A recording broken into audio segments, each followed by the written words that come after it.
todos. En el día de hoy vamos a seguir con respecto a la parte del módulo de inmunología. Y el tema que corresponde al día de hoy tiene que ver con elementos muy importantes en lo que concierne a la dinámica, a cómo funciona el sistema inmune y en particular al componente de la inmunidad innata. La inmunidad innata tiene elementos muy importantes y claves en el proceso como el cual se desencadena la respuesta inmune, aun cuando se colocaba siempre en el plano efector. Las investigaciones que se han llevado a cabo han permitido vislumbrar de que incluso tiene un fuerte poder decisorio en la manera como la respuesta inmune adaptativa se recluta y encadena. Así que realmente estos elementos que vamos a ver en el día de hoy son claves en estos procesos, no solamente en el día de hoy, sino subsecuente. En el día correspondiente vamos a ver sobre la parte de complemento inicialmente, y la parte de complemento se dice así porque cuando comenzó a hacerse investigaciones a finales de 1800 y tempranos 1900, comenzó a verse de que había algo en el suero de los animales que complementaba el poder destructivo de los anticuerpos. Los anticuerpos per se son proteínas que neutralizan. En su estructura tienen una región que facilita unirse a aquello al cual ellos son específicos. Pero el complemento es aquel conjunto de decimógenos que se activan basado en actividad catalítica amplificada serina proteasa, que facilita el poder destructivo de estos anticuerpos. Y no solamente es esto, sino también que tiene la oportunidad de generar un timing, un cronometrado del poder de cómo estas reacciones inmunes se llevan a cabo. En ese sentido, hay dos elementos claves que tenemos que tener en cuenta, sea objetivo o resultados que ni sean esperados. Y el punto es de que ustedes sean capaces de explicar cuáles son las vías que conllevan la activación del complemento y cómo es que ocurren estos mecanismos en donde se genera la activación y los procesos de regulación del mismo. También miraremos elementos que son fundamentales desde el punto de vista de aplicación clínica durante esta charla. Y este es el complemento tal cual desplegado. Existen tres maneras por las cuales el complemento se activa, y hay un punto de intersección en esas tres maneras. Ese punto de intersección conlleva a lo que más adelante vislumbraremos como activación del complemento, y hay tres desenlaces como consecuencia de esa activación del complemento. Estos desenlaces son el reclutamiento de las células inflamatorias, la opsonización de patógenos y la destrucción de los patógenos. Cuando hablamos de reclutamiento de células inflamatorias, podemos entonces también ampliar el concepto a amplificación de la respuesta inmunitaria. Entonces, ¿cuáles son esas tres vías que conllevan la activación del complemento? Esas tres vías dependen básicamente de qué es lo que se reconoce inicialmente para generar todo un engranaje y ensamblaje que facilita ese proceso. Entonces, la primera es la vía clásica, porque se llama así porque es básicamente a través de esa vía en donde se puede identificar el conjunto de factores que integran la cascada del complemento. Esa vía clásica se activa básicamente por la formación de complejos inmunes. Llámese complejos inmunes al reconocimiento de antígenos por parte de anticuerpos. No todos los anticuerpos, una clase especial de anticuerpos o unos tipos especiales de anticuerpos que pueden unirse a esos antígenos. El segundo es el reconocimiento de ciertas glicosilaciones que están presentes en ciertos patógenos. No todos nosotros tenemos la capacidad de glicosilar de la misma manera, o sea, no todas las especies. Hay unas especies en donde su glicosilación final le da más énfasis a ciertos carbohidratos que a otros. Y esa es la manera como nosotros podemos distinguirnos de esos otros agentes biológicos, como hongos, por ejemplo. Y entonces nosotros hemos montado una estructura de moléculas que permite reconocer precisamente esas glicosilaciones que son diferenciales. Recuerden que todas las proteínas, o sea, hay algunas especies, algunos agentes biológicos que tienen la capacidad de glicosilar las proteínas de manera dispar o distintas. La manera cuando nosotros glicosilamos, nuestro glicán final es diferente a que, por ejemplo, un hongo lo puede hacer, que está más enriquecido en manosa. Por eso se llama la vía de la lectina que une manosa. Y por último, hay una vía que ustedes se acuerdan a nivel de sanguíneo, que ustedes saben que tenemos la vía intrínseca y la vía extrínseca. Y saben muy bien que la vía extrínseca es la vía que se dispara más rápido, ¿verdad? Y la vía que tiende a ser más regulada. Entonces nosotros tenemos así una vía alterna que se dispara mucho más rápido y que más adelante veremos cómo es ese proceso. Entonces nuevamente tenemos tres vías: la vía clásica, dependiente de anticuerpos; la vía de lectina que une a manosa, dependiente básicamente del reconocimiento de ciertas glicosilaciones específicas que están sucediendo en ciertos agentes biológicos; y la vía alterna de disparo rápido y de amplificación. Todas ellas independientemente contribuyen a la activación del complemento, el cual va a tener tres desenlaces. Primer desenlace, amplificación de la respuesta inmune; segundo desenlace, opsonización; tercer desenlace, generación del complejo de ataque de membrana que conlleva la destrucción de los patógenos. ¿Bien? ¿Vamos bien? Y ahí entonces se despliega. Entonces, ¿a qué llamamos nosotros activación del complemento? La activación del complemento es la capacidad de generar un complejo enzimático que me lleva a la activación o a la producción de la forma activa del factor 3 del complemento, del factor C3 del complemento. Entonces, lo que llamamos, lo que ustedes veían aquí como activación del complemento, no es más que la formación de la convertasa C3. Eso es lo que es la activación del complemento, la formación de la convertasa C3. ¿Vamos bien? Todas las tres vías, de manera distinta, van a contribuir a la formación de ese complejo enzimático que me conlleva la producción de la convertasa C3. Y la convertasa C3 lo que hace es formar valga la redundancia, forma activa del factor C3 del complemento. Y de ahí en adelante se desencadenan otros elementos que van a conllevar a la formación del complejo de ataque final de membrana. Bien, entonces, cada uno de esos elementos que previamente yo le había comentado, que son los desenlaces, primero, que tiene que ver con la amplificación de respuesta inmune; segundo, el que tiene que ver con la opsonización; tercero, el que tiene que ver con la formación del complejo de ataque de membrana que conlleva la destrucción del patógeno, no es más que simplemente la representación funcional de la participación de una serie de moléculas que son propias de esas vías.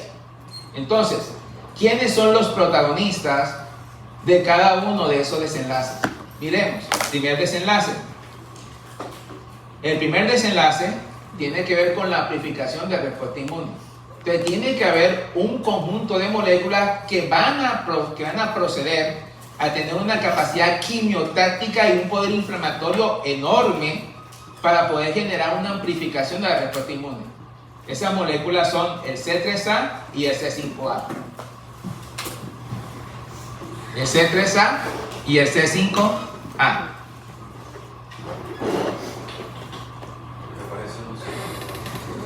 El C4A lo colocan ahí, históricamente aparece, pero tiene un poder muy bajo.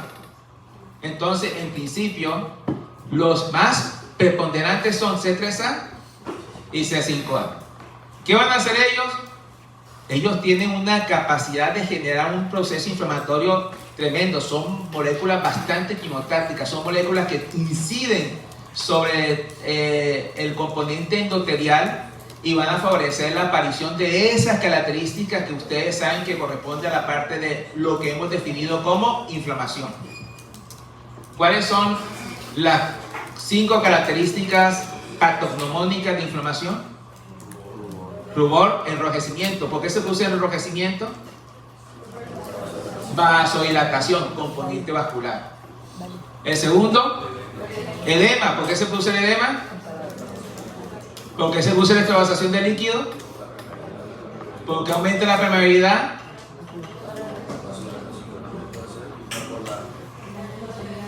¿Por qué?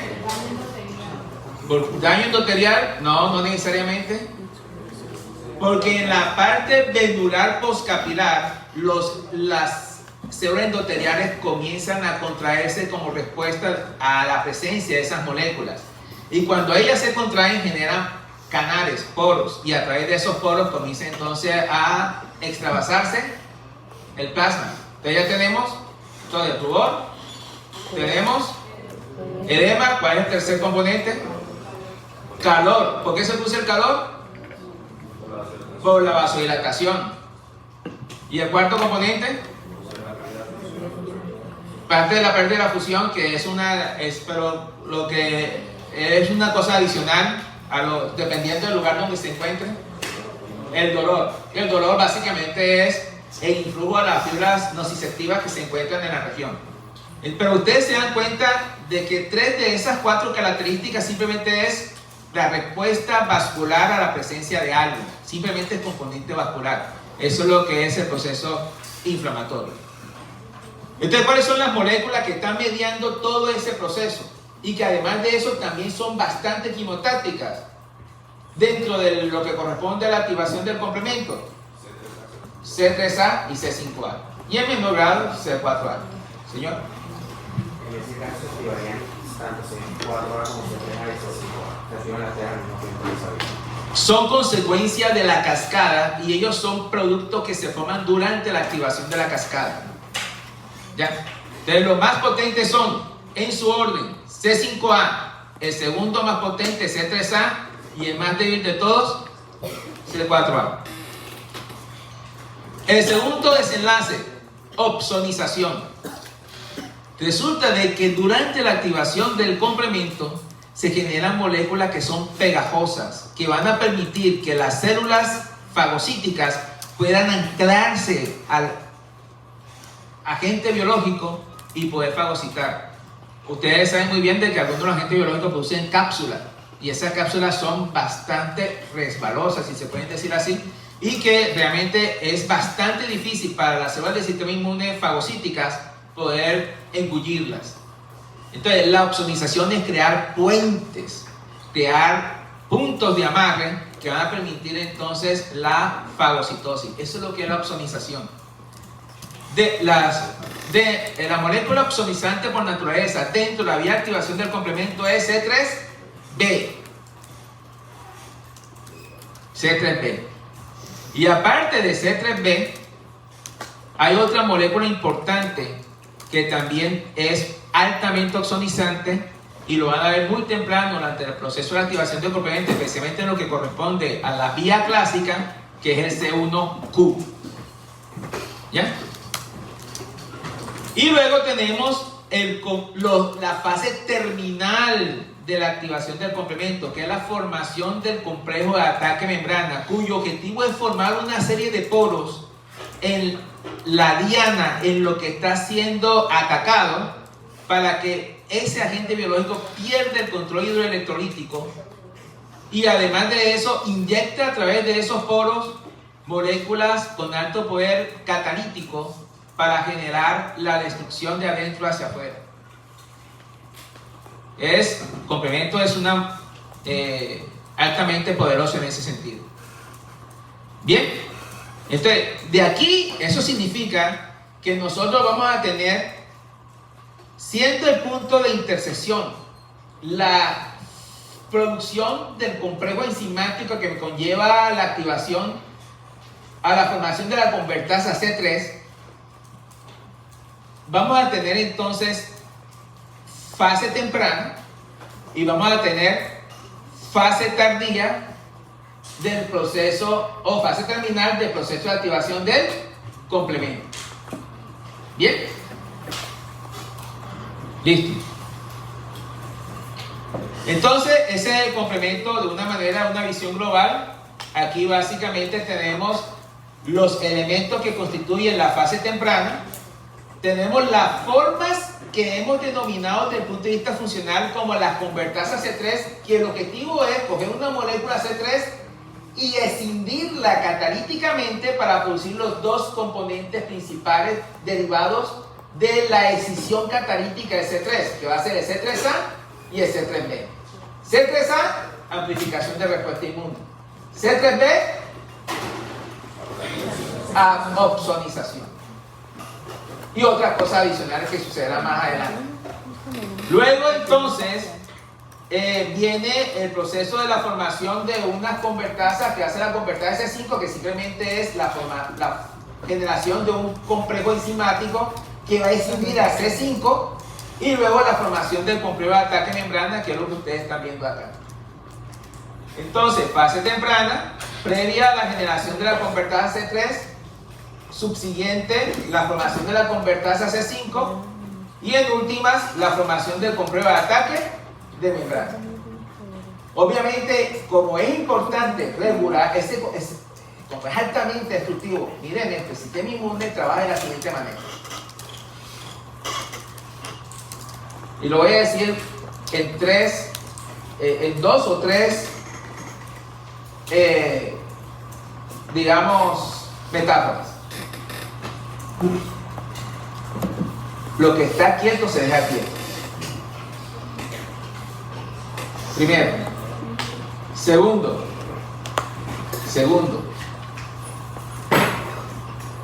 El sistema inmune trabaja. O sea que primero voy a explicar qué significa lo que está quieto se deja quieto. Todo, sea inmunidad innata o inmunidad adquirida, tiene una serie de talanqueras que trabajan de tal manera de que evite que el sistema inmune se active y si se activa solamente bajo contexto específico. ¿Queda claro? Entonces, siempre va a haber una cosa que se llama los puntos de chequeo, los checkpoints. El concepto de checkpoint va a ser fundamental tanto en inmunidad innata como en inmunidad adaptativa. Y muchos de los elementos que hemos avanzado nosotros actualmente en inmunología se da precisamente bajo el concepto correspondiente que significa checkpoint y la manera de cómo modularlo. Y el segundo es, una vez que el sistema inmune se active, una vez que el sistema inmune se activa, ahí no hay derecho celular que valga. Ahí cae el bueno, el malo, el menos bueno, todo el mundo cae ahí. ¿Queda claro? Obviamente el sistema inmune trata, o sea, existen sistemas contrarreguladores, pero durante el punto de acción local donde está actuando el sistema inmune trabaja bajo la siguiente máxima. Es sabio no comenzar una guerra, pero una vez comenzada, lo inteligente es acabarla lo más rápido posible. Esa es la máxima sobre la cual está trabajando el sistema inmune. Usted tiene entonces una serie de checkpoints para asegurar que cuando se active de la manera correcta y precisa, pero una vez que se activa, tiene que hacer lo que tiene que hacer. ¿Vamos bien? Listo, sigamos. Estos son un conjunto de moléculas, aquí simplemente lo estoy mencionando, pero quiero presentarles a ustedes inicialmente lo que corresponde a los integrantes de la vía clásica del complemento. Y los integrantes de la vía clásica del complemento, para ello, la primero es, recuerden, ¿qué es lo que reconoce la vía clásica del complemento? Lo que reconoce es los complejos inmunes. Y complejos inmunes significa de que hay un antígeno el cual está siendo reconocido por ciertas clases o isotipos de anticuerpos. ¿Cuáles anticuerpos? Los anticuerpos son el anticuerpo IgM y los anticuerpos IgG1, IgG2 e IgG3. Son los que preferencialmente van a activar, o son los únicos en principio que activan la vía clásica del complemento. ¿Cómo es que se activa la vía clásica del complemento? Entonces,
vale. No estoy entendiendo. Ya más o menos, porque es que no me falta a la vaina esa se lo voy a hacer yo mismo. entonces, ustedes están viendo ahí la superficie de una... ¿No están mostrando, ¿sí?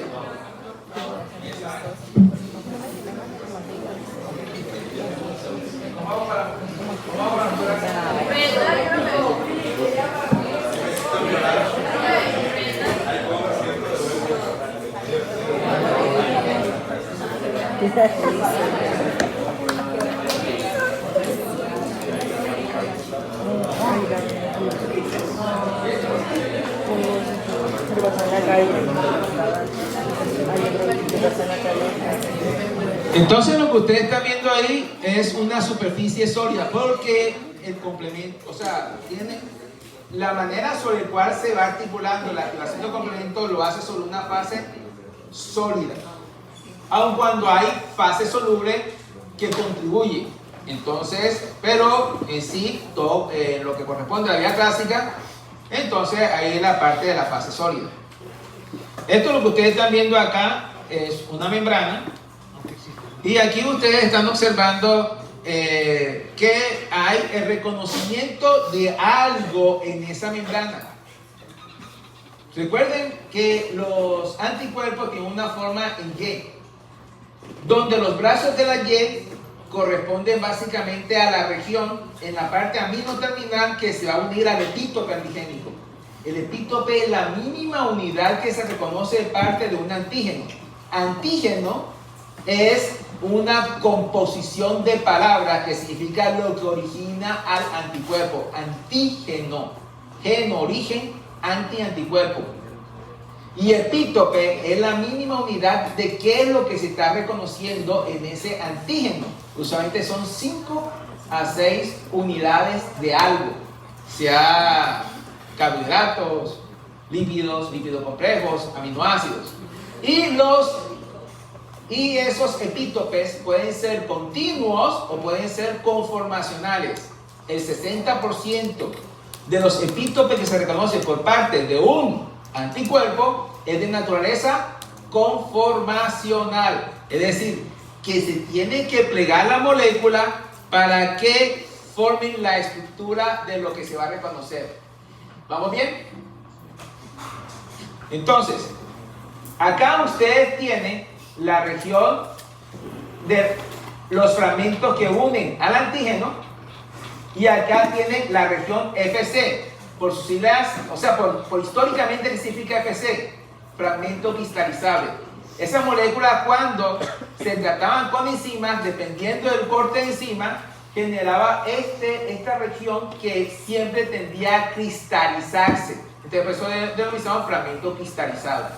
Pero esta región, la región FC, es la región que contribuye a funciones adicionales que van mucho más allá de la neutralización. O sea, entonces le hago la pregunta a ustedes.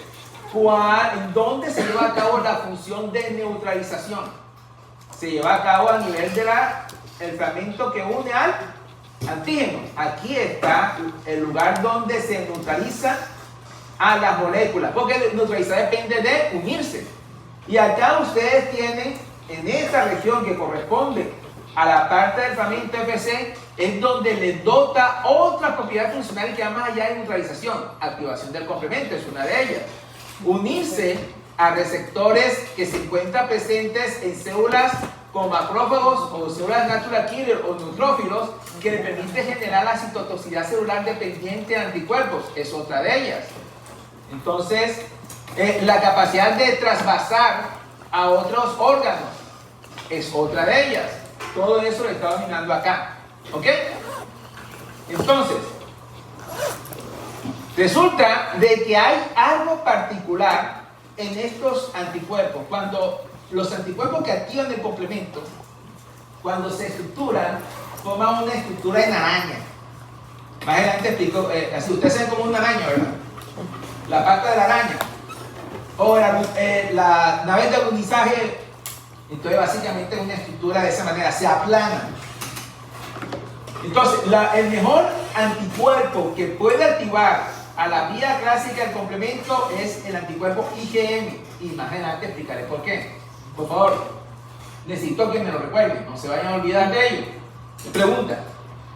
Entonces, aquí vemos que independientemente que sea anticuerpo IgM o IgG, G1, G2 o G3, ellos tienen esta estructura que está aquí. Esta estructura que está ahí es una glicosilación, es una estructura de glicosilación que se encuentra presente en una región del dominio de estos del fragmento FC de los anticuerpos. ¿Ya? Entonces miren esto. Resulta que si este es IgG, nosotros tenemos el fragmento de unión al antígeno, tenemos el primer dominio constante del complemento, el segundo dominio constante del complemento y el tercer dominio constante del complemento. En las IgG, esta modificación posttraduccional de glicosilación se encuentra en CH2. En la IgGM se encuentra en CH3. ¿Ya? Porque la IgGM tiene 4 dominios constantes. Más adelante ustedes lo mirarán. Entonces miren, se une IgG, se une. Para que se reclute la primera molécula de la vía de activación del complemento, es necesario que haya varias IgG cerca. Es un proceso de densidad, de masa, de activación por masa densidad.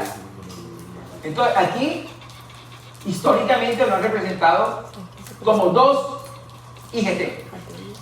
La IgM es mucho más poderosa. ¿Por qué?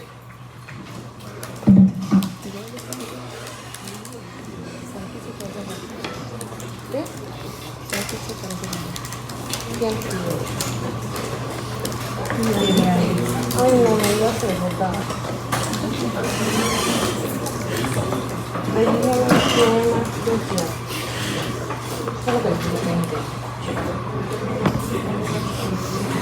¿Qué notan ustedes? La IgG, esos son anticuerpos que es la forma soluble de las inmunoglobulinas. ¿Qué notan ustedes? La IgG es que monomérica o oligomérica. Es monomérica. ¿Y la IgM? La IgM es oligomérica. ¿Cuántas unidades de IgM ven ustedes? 5. Puede llegar a tener hasta 6 unidades. Ahora, imagínense ustedes de que esta sea mi IgM, esta sea mi IgM, mi mano izquierda sea IgM. ¿Ya? Miren cómo la estructura de C1Q. Miren cómo la estructura de C1Q. ¿Cuántas cabezas ven en C1Q? Cuéntenlas. 6. Este es mi IgM. Se emplaza en la superficie del antígeno. Este es mi C1Q con las cabezas globulares y se ensarta entre cada unidad monomérica del anticuerpo IgM. Entonces, la IgM, una molécula de IgM, anticuerpo IgM soluble, tiene el poder para reclutar masivamente, o sea, con una muy buena afinidad a la primera molécula necesaria para la activación del complemento, que es S1Q. En cambio, ¿cuántas IgG yo necesitaría? 5, o sea, necesita entonces agruparse ellas y nosotros tenemos mucha IgG para poder hacer eso mismo. Entonces, ¿quién tiene más capacidad de activar el complemento? La IgG. Esa es la razón molecular para ello. El C1Q es una lectina. ¿Qué es una lectina? Lectina es toda aquella proteína que une carbohidratos. El C1Q es una lectina. De la cabeza globular del C1Q, esas glóbulos que ustedes están viendo ahí, es la parte de la proteína que une a los carbohidratos. ¿De qué está reconociendo el C1Q? Está reconociendo la modificación posttraduccional de glicosilación que se encuentra presente en los anticuerpos IgM o IgG1, IgG2 o IgG3. ¿Bien? Ok. Sigamos viendo la película.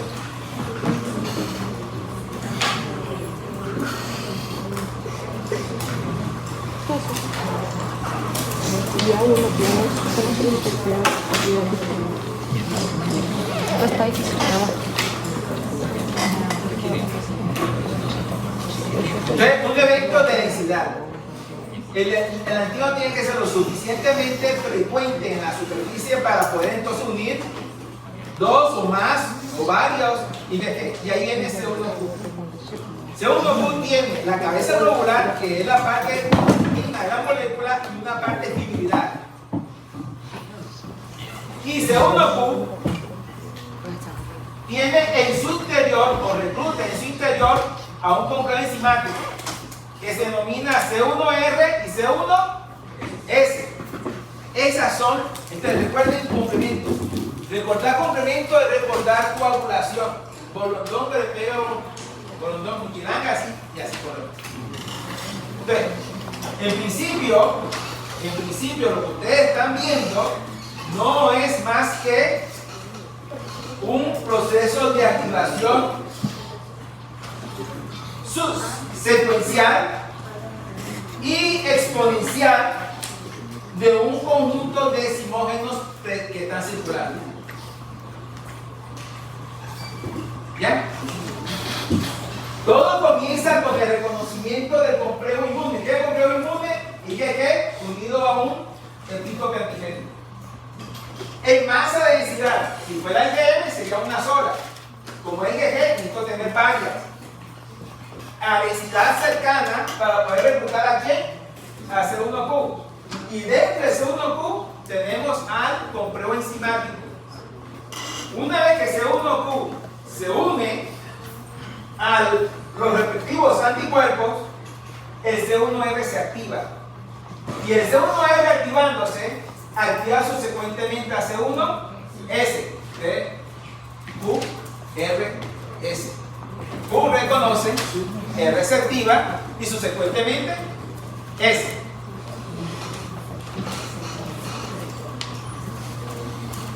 Entonces ahí por destello, lo van a ver con destello. Primer destello,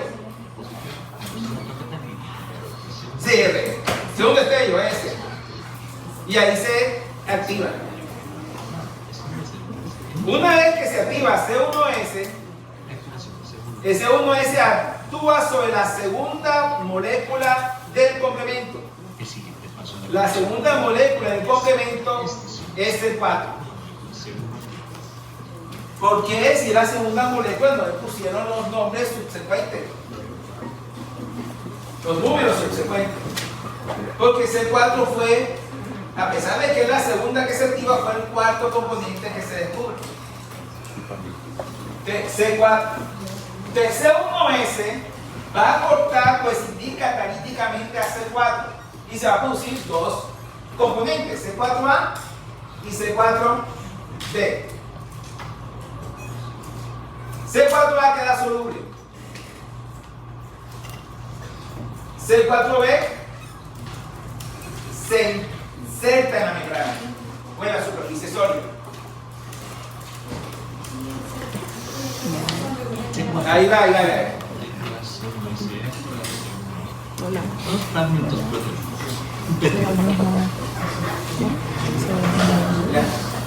Recuerden que C4A yo le he mencionado que tiene una potencia débil para amplificar responsabilidad. ¿Ok? El C4B sufre una modificación postproduccional que le permite insertarse a la superficie. Y ahí quedan insertados. Ahora viene el segundo componente, complemento, o sea, lo que viene, lo que sigue. Es C2, el siguiente componente, factor C2. Este factor C2, entonces, viene una cosa interesante. C1S actúa sobre C2. Entonces, C1S te está activando a C4 y te está activando a C2. Que viene C2, también sufre decisión catalítica y se produce dos componentes, el C2A y el C2B. C2 también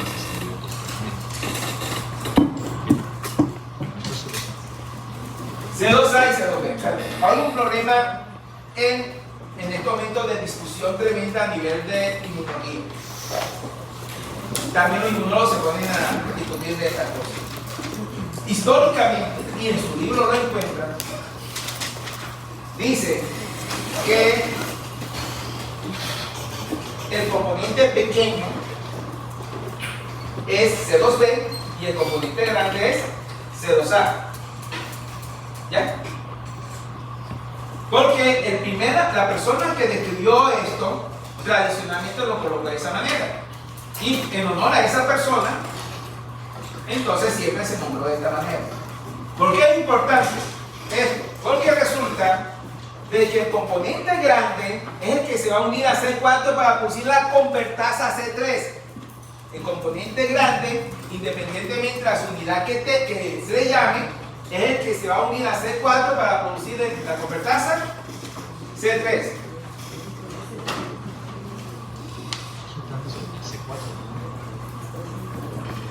Este complejo biológico.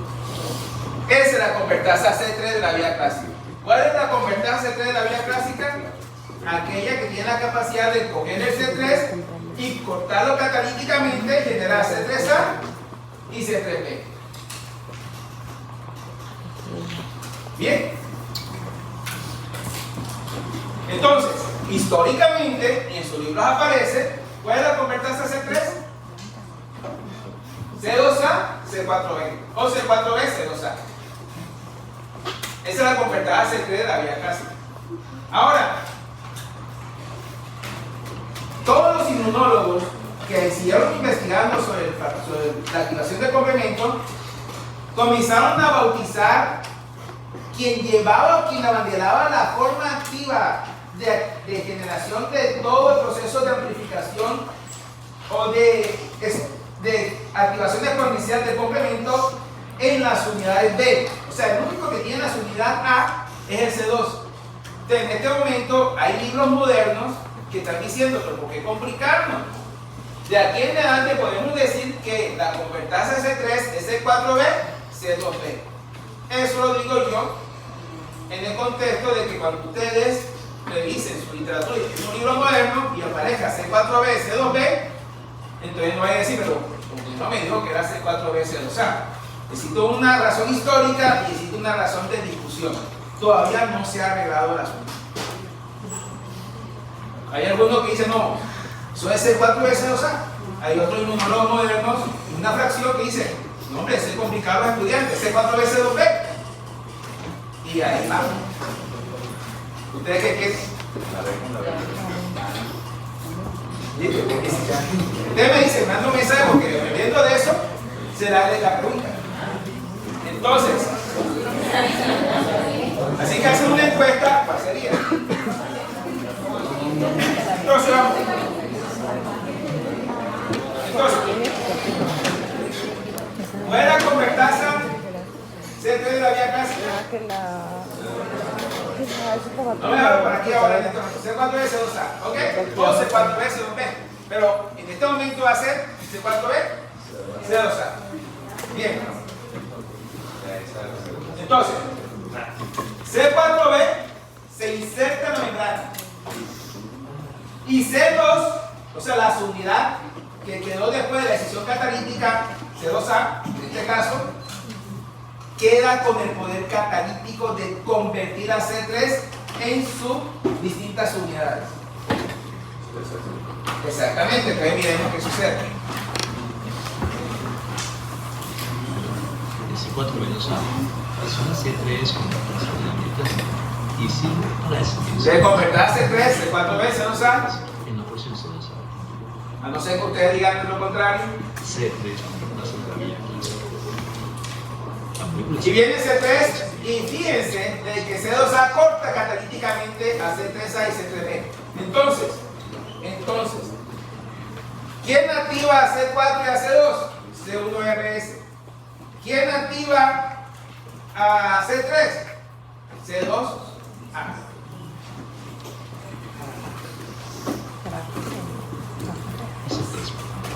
Y aquí queda el C3A que se fue, fíjense, C3A. Después del corte, C3A queda soluble, que se va a amplificar la respuesta inmune. Y este C3B. Y el C3B comienza a ubicarse en, o sea, se une aquí. O sea, C3B tiene dos comportamientos. El primero es que se va a unir a lo que fue la convertasa C3. Y cuando C3B se une a lo que es la convertasa C3, se convierte en la convertasa C5. Entonces, ¿qué es la convertasa C5? No es más que la convertasa C3 asociada a un C3B.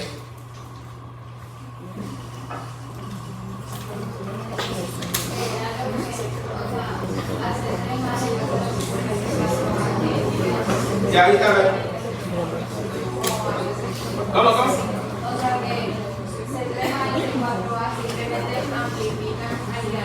Porque ellos van a tener una serie de receptores que lo reconocen específicamente a nivel del endotelio o a nivel de las células del inmunitario, que va a facilitar su capacidad de adaptar el endotelio, la respuesta vascular, el proceso inflamatorio, y a nivel de las células inmunes, que te da propiedad quimiotáctica para hacerle el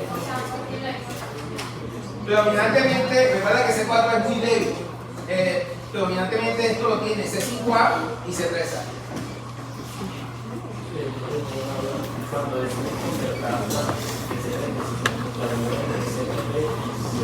No, cuando decimos convertir C3 es quien tiene la capacidad de cortar a C3. C4B, C2A. Y cuando decimos convertir a C5 es el complejo enzimático que tiene la capacidad de cortar a C5. Entonces, C4B, C2A, C3B. ¿Ya? O la convertasa C3 con un C3B asociado. ¿Quién tiene la capacidad de cortar C5? C2A también. C2A corta tanto a C3 como a C5. Las unidades C2A de complejo. Exactamente. Entonces miren acá.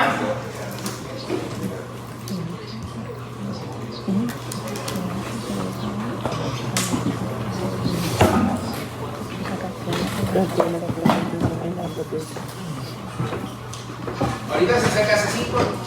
Entonces C3B sirve de plataforma para que C5 se pueda asociar adecuadamente.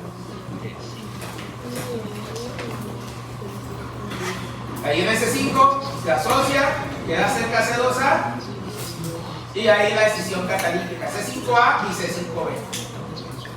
Y ahora les voy a presentar a ustedes en este video la acción de C3A y C5A. Eso es lo que amplifica la respuesta inmune. Y entonces estos van a actuar tanto con el endotelio para generar respuesta vascular como con ciertas células del sistema inmune para activarlas e inducir el proceso quimiotáctico.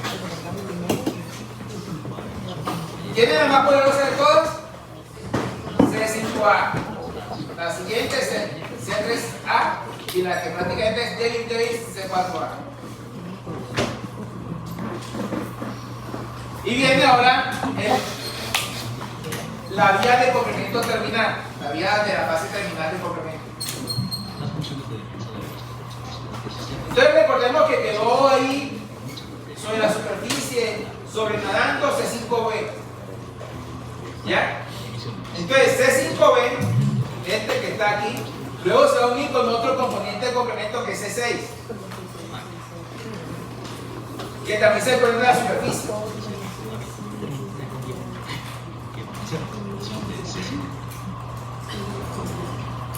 Y luego que se une C6 cambia y recluta C7.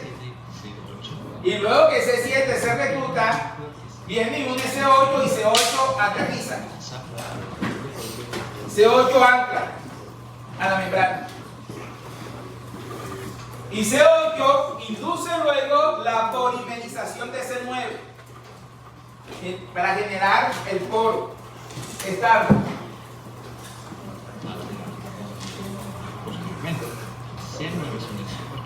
Y ahí es donde, generando un poro en la membrana, se pierde la capacidad de control hidroelectrolítico y se genera una vía de acceso para que enzimas entren y degraden de adentro hacia afuera al agente biológico. Ese es el complemento. Activación de la vía alternativa. Bien.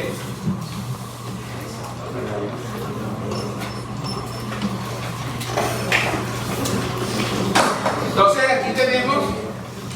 aquí tenemos C1Q, ya saben. La cabeza globular de C1Q es lo que reconoce la modificación posttraduccional de glicosilación presente en los anticuerpos. Luego tenemos un conjunto de moléculas que son enzimáticas C1R y C1S. Una vez que se reconoce esa modificación posttraduccional de glicosilación de los anticuerpos, C1R se activa y esto escinde catalíticamente a C1S, que también se activa, y C1S conlleva la activación de C4 y C2. Bien, ya quedó claro cómo es la parte de la vía clásica, ¿verdad? Ahora veamos la lectina que une manosa. Miren esto. La lectina que une manosa, ¿a qué le recuerda? A C1Q. La lectina que une manosa se les parece a C1Q. Tiene cabezas globulares, tiene la estructura fibrilar tipo colágeno, ¿ya? Y existe un conjunto de moléculas que se han denominado como moléculas de fase aguda o de fase de respuesta aguda que se producen en el hígado, que también tienen unas características similares y que van a reconocer otros tipos de moléculas. Pero fíjense de que en la lectina que une manosa, eso lo que está reconociendo son una glicosilación diferencial que nosotros no hacemos usualmente. Y que si lo hacemos significa que la célula bioquímicamente está mal. Entonces, por ejemplo, aquí tenemos el caso de un hongo donde glicosila abundantemente con modificaciones terminales en manosa, mientras que nosotros no lo tenemos. ¿Qué significa esto? ¿A dónde se va a unir la lectina que une manosa mejor? A aquella superficie que está enriquecida con manosa. Nosotros, como no lo tenemos, no une tanto. Ese es el proceso de diferenciación, ese es el proceso que permite distinguir entre los propios extraños de esta manera. Y recuerden de que aquí tenemos ahora dos conjuntos de serina proteasas que se reclutan. Así como está el C1R, C1S para C1Q, aquí tenemos otra serina proteasa, que son serina proteasa que une a lectina que une manosa 1 y serina proteasa que une a lectina que une manosa 2. Entonces, más 1 más 2. Una vez que la lectina que une manosa se une a la membrana enriquecida con manosa, cuyas entonces más 1 se activa y luego este conlleva la activación de más 2. ¿Ya? Y más 2 va a actuar sobre quién? C4 y va a actuar sobre quién? C2. Generando la convertasa C3. En el video, ¿quién era la convertasa C3? C4B, C2A. Fíjense que aquí hay un libro que dice que es C4B, C2B. Ustedes voten y me dicen cómo quieren que le haga la pregunta.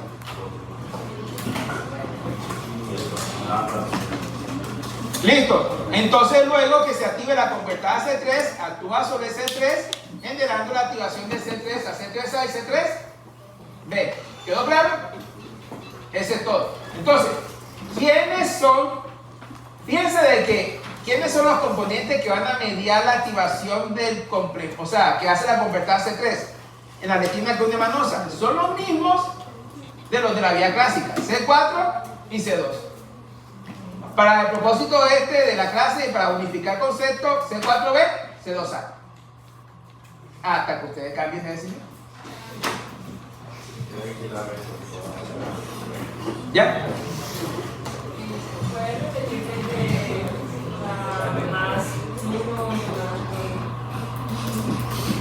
¿Qué no entendiste?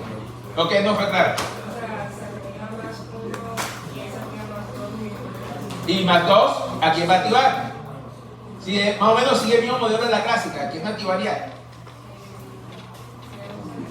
No, inicialmente ¿a quién activa?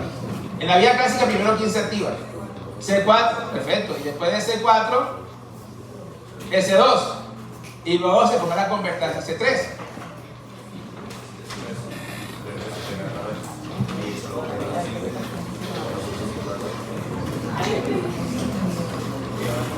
Listo, vamos bien. Ahora resulta de que fíjense este detalle, viene para activar el complemento de la vía clásica tengo que tener preexistente anticuerpo. Para activar el complemento para la retina cuneo-manosa tengo que tener cierto comportamiento, ciertas características de ese agente biológico en donde su modificación posttraduccional genera el enriquecimiento de ciertos carbohidratos terminales que son distintos a la manera como nosotros lo hacemos. En este caso manosa, en principio. Pero necesitamos uno que siempre esté propenso a activarse y que lo único que se requiera es un factor de regulación posterior. Y ese proceso de frecuente activación lo está haciendo la activación del complemento por la vía alterna. Miren esto, alterno, uno cuando se lo presenta uno dice, es una vía menor, es algo alterno. Y resulta que la vía que está constantemente activándose es la vía alterna. Y la vía que amplifica mucho más es la vía alterna. Y ya le voy a explicar por qué.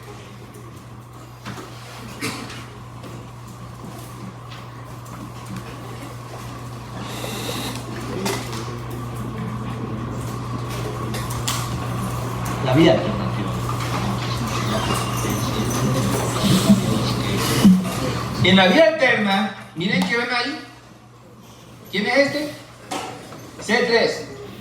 C3 está en la fase soluble. C3 está en la fase soluble. Y de pronto llega una molécula de agua y golpea C3 y la hidroliza espontáneamente. Y le hace una modificación, o sea, no llega a cortarla totalmente, sino que hace un cambio conformacional que hace recordar al C3 activado, o sea, el C3B. Ahí está. El C3 modificado por hidrólisis, un cambio hidrolítico ahí. Eso ocurre en la fase soluble, en el plasma. Y cuando ocurre eso, recluta a quién? A factor B. Esta activación se genera la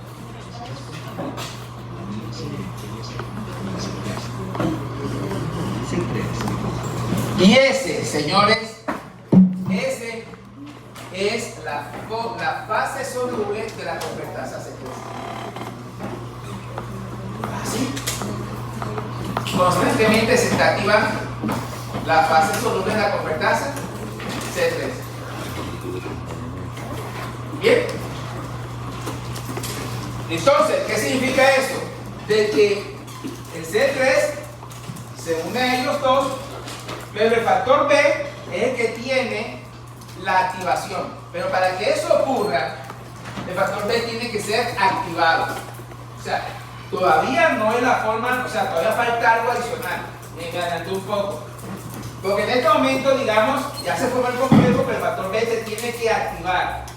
Alguien tiene que romper al factor B en dos componentes. Ese alguien se llama factor D.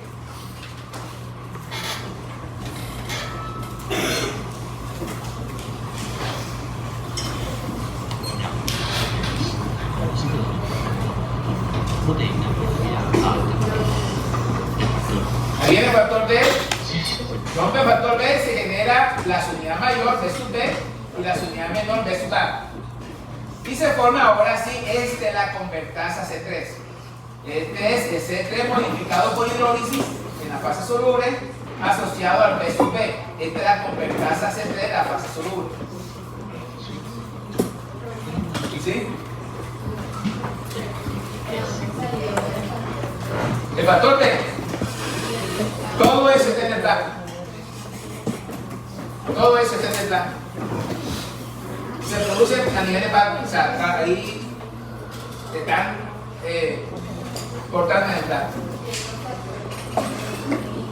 Sí.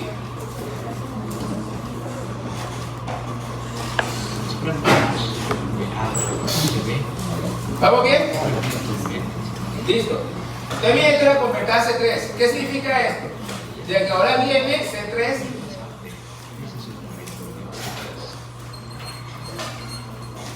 convertirse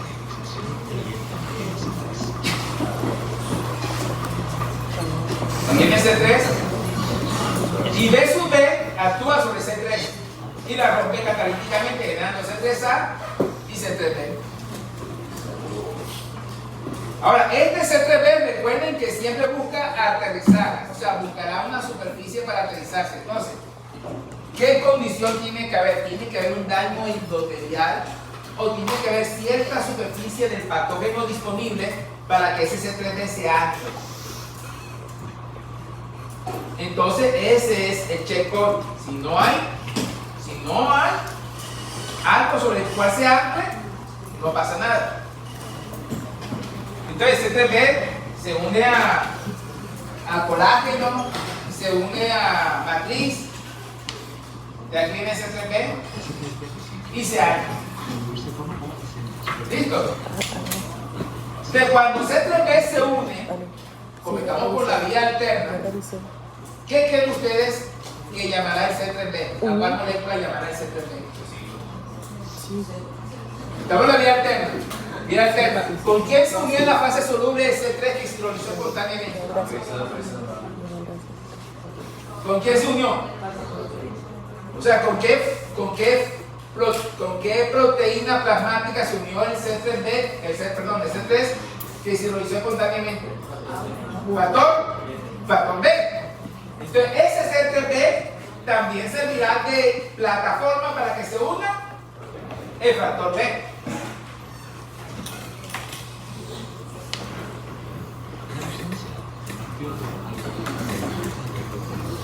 Las proteínas reguladoras bloquean la conexión adicional. Sin embargo, Y ahí viene el factor B. Y factor B se une a C3B. ¿Y viene quién? ¿Quién viene ahora?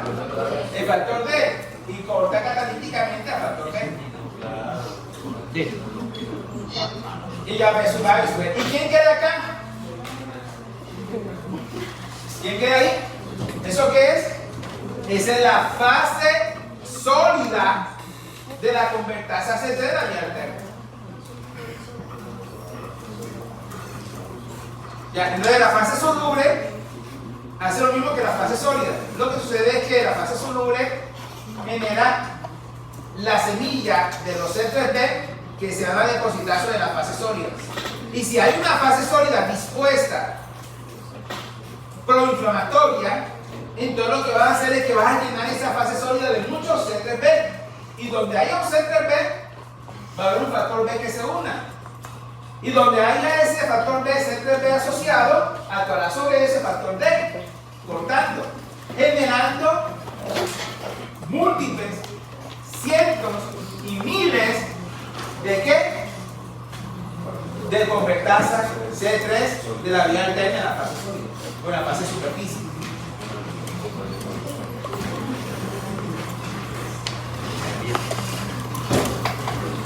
Ahora viene el Mickey Mouse. Viene el Mickey Mouse.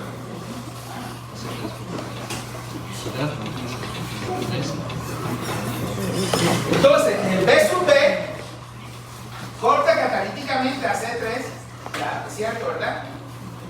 Y es lo que estamos viendo ahí, ¿verdad? Entonces,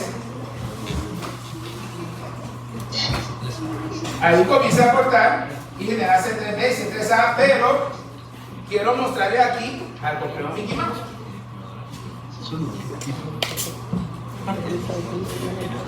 Interactúa un poco covalente con la superficie activa. Inicia la adaptación de conversión. Y así va amplificando, se generan cientos de miles de convertasas C3.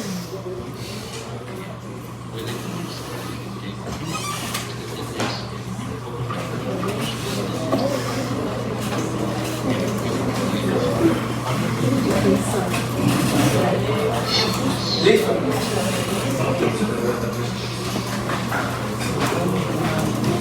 Ese es Mickey Mouse, ¿verdad?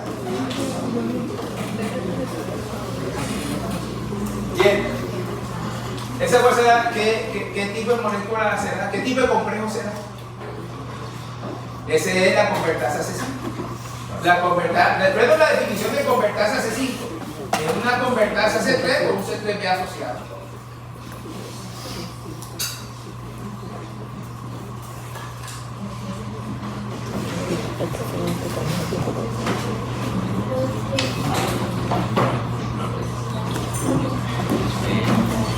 Entonces ahora viene el factor C5.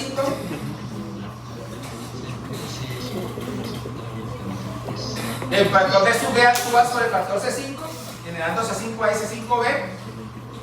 Y ahí vemos que C3A y C5A ya están presentes en la fase soluble y ya van a hacer lo que tienen que hacer.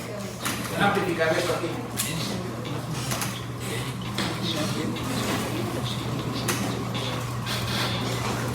Y ya, después, miren que la fase terminal, que es C5B, C6, C7, C8 y C9 va a ser similar, independientemente que sea vía clásica, legítima con membranosa y alterna. O sea, el control de ataque de membrana es la fase terminal común. O sea, que las tres fases se diferencian entre sí es en la fase primaria.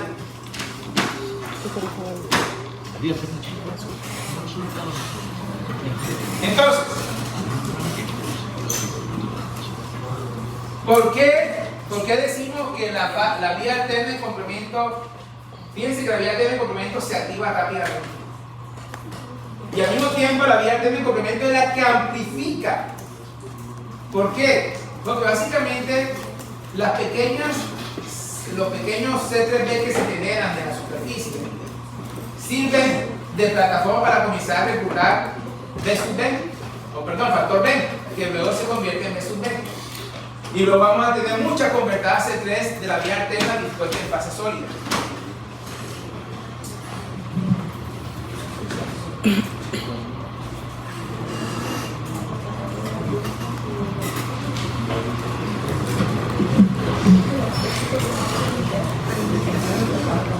Entonces miren, aquí tenemos, miren que una convertasa C3 de la vía alterna en la fase superficie me va a generar muchos C3B y cada C3B tiene la capacidad de reclutar un factor B que luego se activa por el factor D generando muchos convertase 3 que están dispuestas en la superficie. ¿Vamos bien? Ok.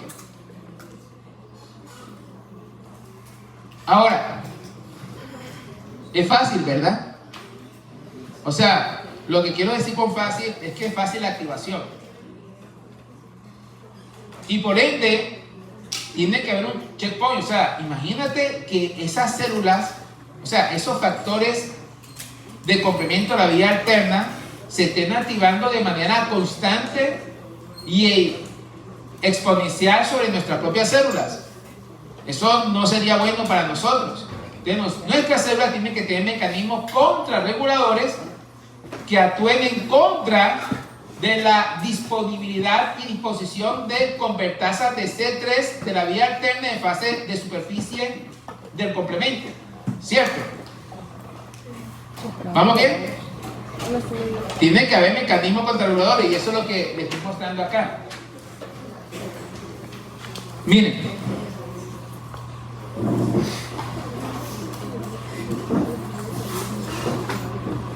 Este es el factor B sub B y aquí ustedes tienen el C3B. Entonces fíjense de que el C3B en nuestra membrana, en la membrana de nuestras células, hay un conjunto de proteínas que se unen ya sea a C3B o que se unen al complejo C3B B sub B.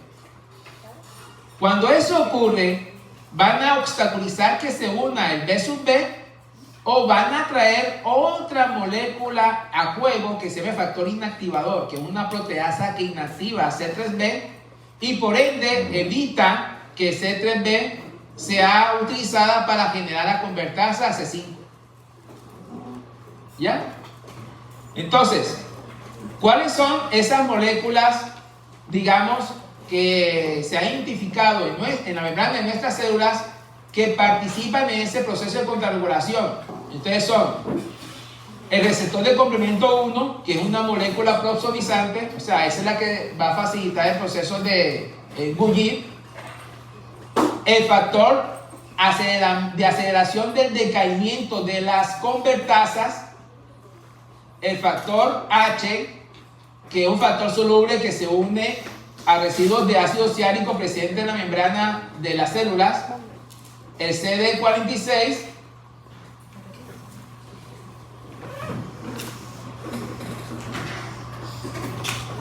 o MSP. Y luego, por ejemplo, el factor de aceleramiento de decaimiento lo que hace es de que evita de que se formen las convertasas desplazando al factor B sub B de C3B. Y hay otros que invitan a que se une el factor I asociado a estos componentes de CR1, factor H o MSP, generando el corte catalítico que inactiva a C3B. Esto está en la membrana de nuestras células. Mientras que en la de los patógenos no está eso. Y además, rápidamente existe otro factor que está presente en el plasma que se llama el factor P o factor de properdina, que protege a la convertasa C3 que se cree de la vía alterna. De tal manera de que que se encuentra protegido puede generar mucho factor C3B disponible sobre la superficie del agente biológico o patógeno. Y resulta de que C3B, generando mucho de esto en la superficie, se convierte en una molécula altamente opsonizante. Porque las células que van a opsonizar expresan esta molécula que se llama CR1.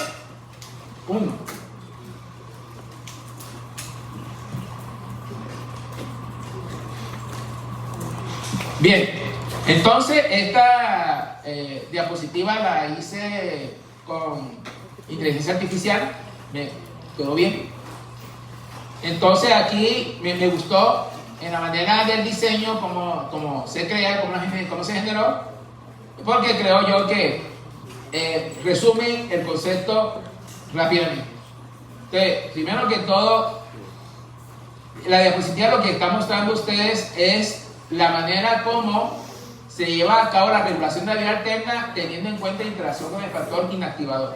Entonces, le hemos mostrado cuatro proteínas que van a contrarregular la activación del complemento por la vía alterna, ¿verdad? ¿Cuáles son esas proteínas?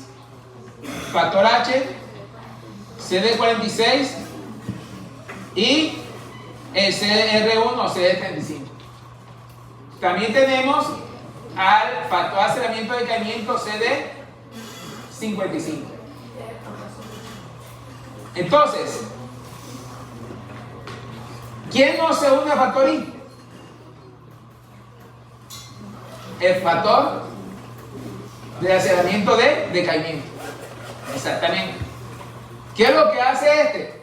Desplaza al factor B sub B o evita que se una para formar la convertasa C3. El resto sí permite generar el factor I. Y el factor I siempre necesita tener un cofactor asociado para poder inhibir a C3B. ¿Cuáles son esos cofactores asociados? Factor H, CD46 y CD35.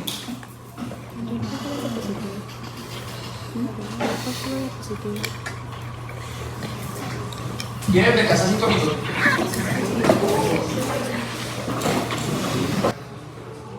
Vamos bien, ¿verdad? Entonces miren, ¿cuál es el objetivo de esta diapositiva? El objetivo de esta diapositiva es resumir cuáles son los componentes importantes contrarreguladores de la vía alterna de complemento, dónde están disponibles, dónde se expresan y qué condiciones se pueden aparecer como consecuencia de su ausencia o mal funcionamiento. Entonces, ¿cuáles son los cuatro componentes que hasta este momento se han identificado que actúan para contrarregular el complemento que se puede activar por la vía alterna? O que actúan para contrarregular la vía alterna del complemento. Entonces son factor H, que es un factor soluble que se coloca o se deposita sobre la membrana de las células, interactuando con los residuos de ácido oxálico de las proteínas. El segundo es el CR1.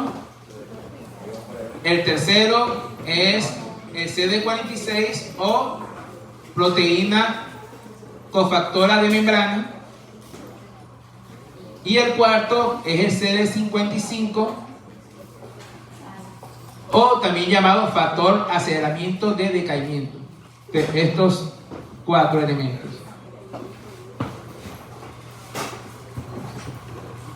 Bien, todos ellos tienen como base unión inicial al C3B. Por eso que ustedes están viendo C3B aquí. ¿Ya? Y estos reconocen al C3B.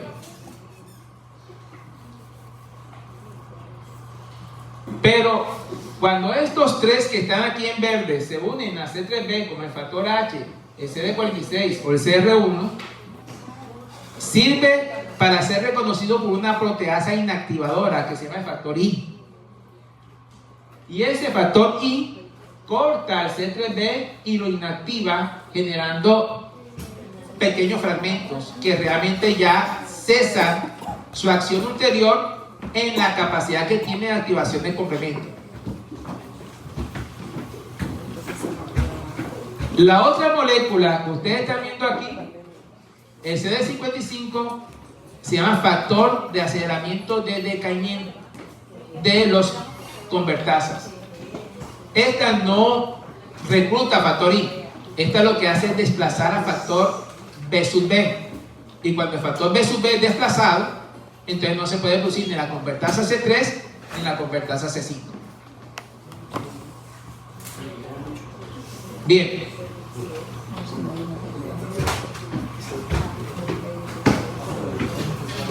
Noten ustedes la ubicación de estas moléculas y en principio esto que está viendo acá lo voy a mostrar en la siguiente diapositiva un poco más expuesto. Entonces, lo que está en verde ahí,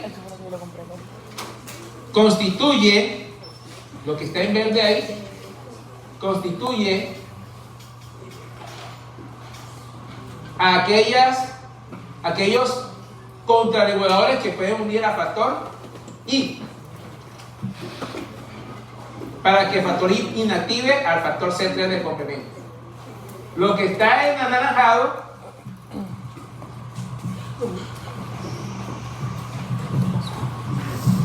perdón, ahí hubo un error, disculpen. Todos ellos, factor H, CD46 y CD35, tienen la capacidad de unir a factor I. ¿Ya? ¿Corrección? Listo. Bien.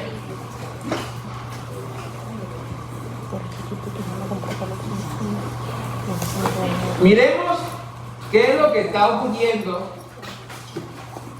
cuando hay deficiencia de por lo menos el factor H y el CD46. Miremos qué está ocurriendo cuando hay deficiencia de factor H y CD46. Factor H es una molécula que se encuentra en el plasma. Pero esa molécula es capaz de interactuar en el endotelio vascular porque puede establecer conexiones con los residuos de ácido ciánico de proteínas que se encuentran presentes en la membrana de estas células endoteliales. Bien. El CD46 es una proteína que se encuentra expresada por las células propias, de tal manera de que es otro factor adicional de contrarregulación. Ambas proteínas, CD46 y el factor H, van a unirse con el C3b, ¿verdad? Va a unirse con el C3b. ¿Me van siguiendo? Cuando eso ocurre, el factor I es llamado y corta al C3b generando fragmentos. Pero imagínense ustedes el escenario donde no haya factor H o donde no haya CD46. Imagínense ese escenario. ¿Podríamos proteger a las células o esas células quedarían protegidas de la activación del complemento por la vía alterna? Es la pregunta que les hago. ¿Sí o no? Imagínense donde no haya factor H o donde no haya el CD46 o también llamado MCP. ¿Podrían estas células quedar protegidas de la acción del factor I? Perdón, de la activación del complemento. ¿Sí o no? Porque están callados.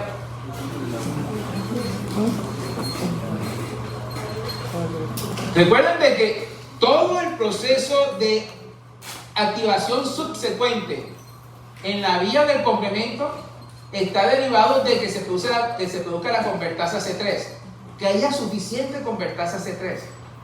Si nosotros no tenemos mecanismos contrarreguladores en la vía alterna del complemento, se va a producir fácilmente grandes cantidades de convertasa C3. Y grandes cantidades de convertasa C3 implican grandes cantidades de convertasa C5 y subsecuente. Bien, entonces, ¿estas células quedarían protegidas? No pueden quedar protegidas. Quedan expuestas y van a producir en su superficie grandes cantidades de convertasa C3 que se han dispuesto por la activación de la vía alterna. Bien.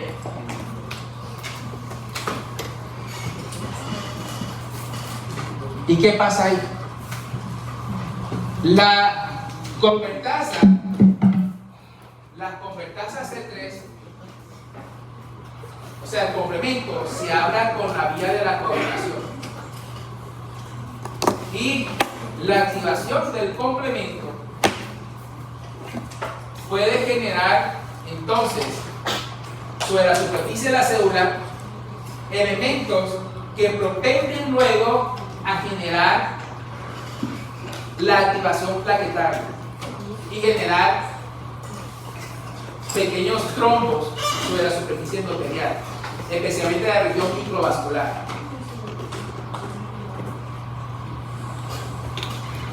Eso significa de que vamos a tener sobre la superficie endotelial una superficie rugosa con múltiples trombos que se han generado. Cuando el eritrocito pasa a través de esa superficie, los eritrocitos comienzan a romperse, generando anemia hemolítica microangiopática por trombosis, por el efecto asociado a la parte de la activación del complemento de la vía alterna. Pero no solamente está ocurriendo esto a nivel de varios órganos, sino que existe un órgano en particular que sufre mucho más, el riñón. Y el riñón, entonces se producen múltiples trombos en esta región microcapilar y eso produce entonces un síndrome urémico. La pérdida de función del factor H o de CD46 conlleva la aparición de síndrome hemolítico urémico atípico. ¿Por qué le llaman atípico? Porque ¿cuál es el típico? El que es producido por la toxina Shigella de la bacteria, la toxina chica 1, que tiene la capacidad de activar ese o de producir ese síndrome hemolítico urémico típico. Entonces, en personas que tienen una condición hereditaria en donde desaparece el factor H o donde el factor CD46 está disminuido, entonces van a tener síndrome hemolítico urémico atípico. Bien. ¿Qué pasa cuando el glomérulo, o qué pasa básicamente con el factor H? Si el factor H está bastante disminuido, entonces obviamente van a tener procesos de activación del complemento de vía alterna de manera sistémica. Y entonces tú vas a tener, en donde el mayor órgano blanco pase al riñón, en donde vas a tener glomerulopatía, enfermedad por linfocitos densos, y se ha visto que a nivel de retina se produce degeneración macular de edad avanzada. Ese es, digamos, les invito a revisar esto. Yo más adelante les muestro una diapositiva o una pregunta con respecto a ello.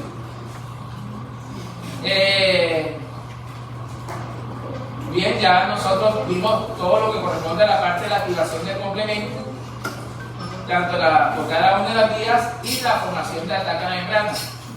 Esto que ustedes están observando acá es cómo es la capacidad que tienen estas moléculas C5A y C3A de poder inducir el fenómeno de respuesta vascular inflamatorio y la parte quimiotáctica de células que luego van a invadir la zona que está llamada a generar o a continuar el proceso inflamatorio donde está la lesión propiamente dicha. Aquí está la formación del complejo de ataque membrana y vemos ustedes la formación del poro.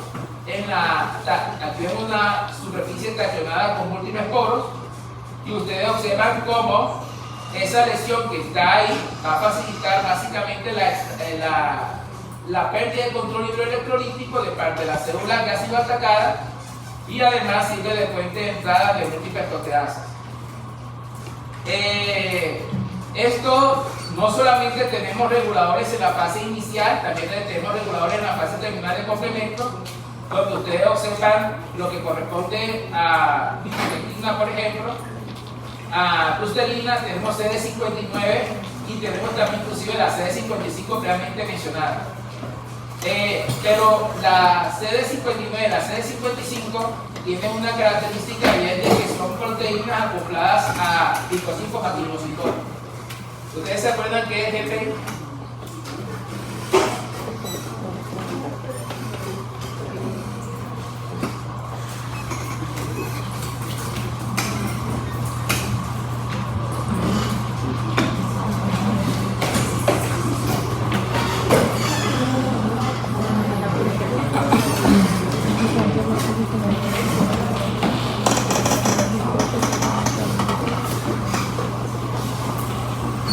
Ustedes recuerden que no todas las proteínas se fijan a la membrana de manera transmembranal. Hay algunas proteínas que se anclan a un complejo de glicano que se encuentra presente en la membrana, que es el glicosilfosfatidinositol. Y esta es la proteína que se ancla ahí. El CD55 y el CD59 son proteínas que se anclan a GPI. Estas proteínas se encuentran preferentemente expresadas a nivel del eritrocito. ¿Ya? Estas proteínas se encuentran preferentemente expresadas a nivel del eritrocito.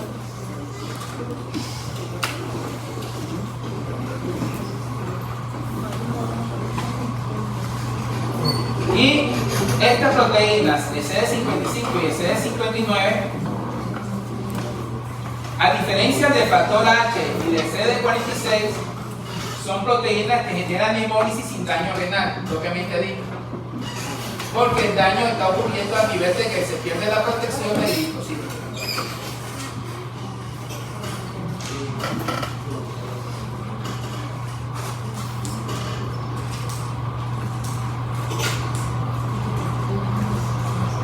Vamos a hacer una cosa. Yo sé que usted está cansado. Y no quiero. Vamos a hacer una cosa. Voy a solicitar mañana unos 15 minutos para hacer el cierre de la clase. Pero le voy a solicitar a ustedes una cosa. Te dicen la clase del día de hoy. Te dicen. Enfaticen en lo que es el proceso de activación del complemento tanto en las vías, en cada una de las vías, definan que son, que le quede bien claro que son las convertasas C3, que son las convertasas C5, que le quede bien claro cuáles son los factores reguladores y contrarreguladores, y mañana hacemos el cierre. ¿Te parece?